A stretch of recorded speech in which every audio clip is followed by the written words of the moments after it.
Olá, bem-vindo a mais um Era Academy. Na aula de hoje irei te ensinar como criar um relatório de movimentos de caixa, que é uma ferramenta essencial para monitorar todas as transações financeiras do caixa da empresa, incluindo vendas, recebimentos, suprimentos, sangrias e pagamentos, podendo criar relatórios dos movimentos do PDV ou dos movimentos do retaguarda, agrupando por dia ou por movimentos. Para chegar até essa ferramenta, vá até o menu lateral na seção Relatórios, na subseção Movimentação e clique em Movimentos. Você será direcionado a uma nova página e nessa página você define os campos que serão utilizados nesse filtro e depois clica em Gerar Relatório. O botão Limpar Filtros serve para resetar os filtros já mencionados. Os filtros possíveis são entre datas, data inicial e data final. O caixa, podendo ser cada PDV do seu comércio ou retaguarda, ou todos ao mesmo tempo. O operador, caso deseje selecionar algum operador específico para aparecer filtros somente desse operador. O detalhar, onde você pode informar se deseja que apareça os detalhes de sangrias, suprimentos, pagamentos e recebimentos no relatório. Neste caso, eles aparecerão ao final de cada relatório. E você tem a opção do modo de agrupamento desses movimentos, se será por dia ou se será agrupado por movimento.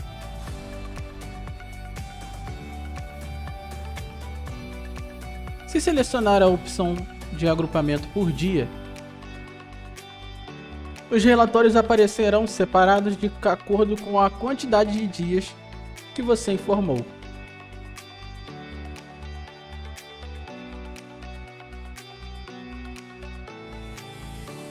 Com isso, a lista de relatórios terá as informações de itens e vendas cancelados naquele dia, os descontos efetuados, os acréscimos, o valor de venda,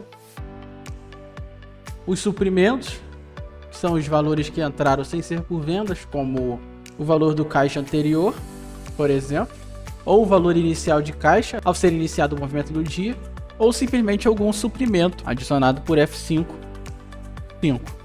Depois vem a coluna Recebimentos, que são as contas recebidas através da central do cliente no PDV, em F5, 8, 2. Depois vem a coluna de Sangrias, que são as retiradas do caixa, através do F5, 4. E também Pagamentos, que são as sangrias ou retiradas do caixa, mas com a opção Contabilizar como despesa ativada, quando vai cadastrar o motivo de retirada de valores. E no fim, o valor total. Vale lembrar que o valor total não é o valor vendido, mas é o cálculo entre o valor vendido somado com os suprimentos e recebimentos, subtraído de sangrias e pagamentos.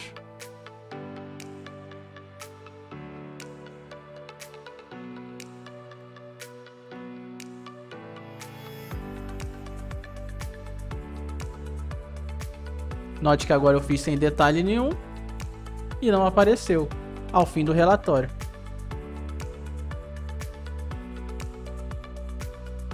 Agora eu vou te mostrar o que acontece se colocar o agrupamento por movimento.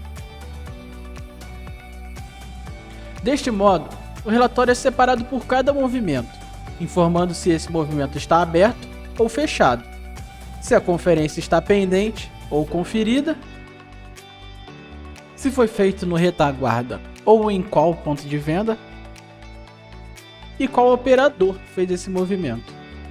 Caso deseje conferir esse movimento, assista a aula específica sobre financeiro, conferência de caixa. Estará disponível no card e na descrição. Logo depois, continuando na lista de relatórios gerados, você pode visualizar a data e hora de abertura, a data e hora de fechamento e no final o valor total desse movimento, que é o cálculo entre as vendas, somado com os suprimentos e subtraído das retiradas. Em qualquer dos dois tipos de agrupamento, você pode exportar para o Excel ou PDF, clicando nos botões da parte superior. Como você notou, os relatórios podem ser gerados mesmo sem ter fechado o movimento de caixa, tanto do PDV quanto do retaguarda. Mas agora eu vou te ensinar como fazer o fechamento de caixa lá no PDV. Para o operador, basta ele pressionar F5, 7, que é a opção de operador, e 2 para fechamento normal e 3 para fechamento cego.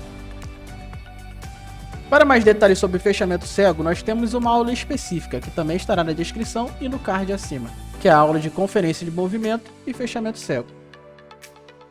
Sabemos que em muitos casos é necessário apenas travar o caixa ou pausá-lo, ao invés de fechá-lo. Para isso é utilizado o número 1, travar caixa. Assim o usuário é deslogado, mas o movimento continua ativo. Vamos dar um exemplo do operador Paulo, que iniciou seu expediente às 10 horas e saiu para o almoço ao 12h30. E durante seu horário de almoço, Jefferson assumiu seu lugar.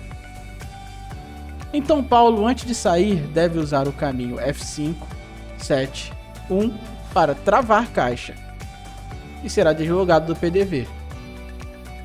Jefferson então usará seu próprio código de login e assumirá o lugar de Paulo por 1 hora. E ao retorno de Paulo, Jefferson usará o caminho F5, 7, 2 para encerrar esse movimento, ao invés de travá-lo como Paulo fez. E Paulo bastará apenas logar com seu código e senha novamente para continuar sua movimentação, que foi travada ao início de seu almoço. E ao chegar ao fim do expediente de Paulo, ele fechará o caixa diretamente, ao invés de travá-lo como fez no almoço. Estes modos que eu mencionei são os de encerrar o movimento no PDV. Já no caso do retaguarda, não é possível encerrá-lo manualmente. O fechamento de caixa do retaguarda funciona da seguinte maneira: o movimento é aberto automaticamente no primeiro login do dia e fechado no primeiro login do próximo dia. Por exemplo, o usuário ADM fez o primeiro login do retaguarda no dia anterior dessa gravação, que é o dia 11 de junho, às 9h26. E assim foi aberto o caixa. E o primeiro login dele no dia seguinte, que é o dia 12 de junho, foi às 2h09 da tarde. Com isso, automaticamente foi fechado o movimento do dia anterior e aberto o do dia atual. A observação: esse modo de fechamento automático também funciona no PDV, caso o usuário tenha esquecido de encerrar manualmente. Mas nós não recomendamos de modo algum que isso venha acontecer. É sempre recomendado que feche o movimento manualmente. Agora você sabe como acessar e gerar o relatório de movimentos de caixa no sistema Gestão Fácil. Use os filtros disponíveis para personalizar seus relatórios e escolha o modo de agrupamento que melhor atende às suas necessidades. Lembre-se de que você pode exportar os relatórios para Excel ou PDF. Para aprender mais sobre o sistema, confira nossos outros tutoriais no Era Academy. Até a próxima!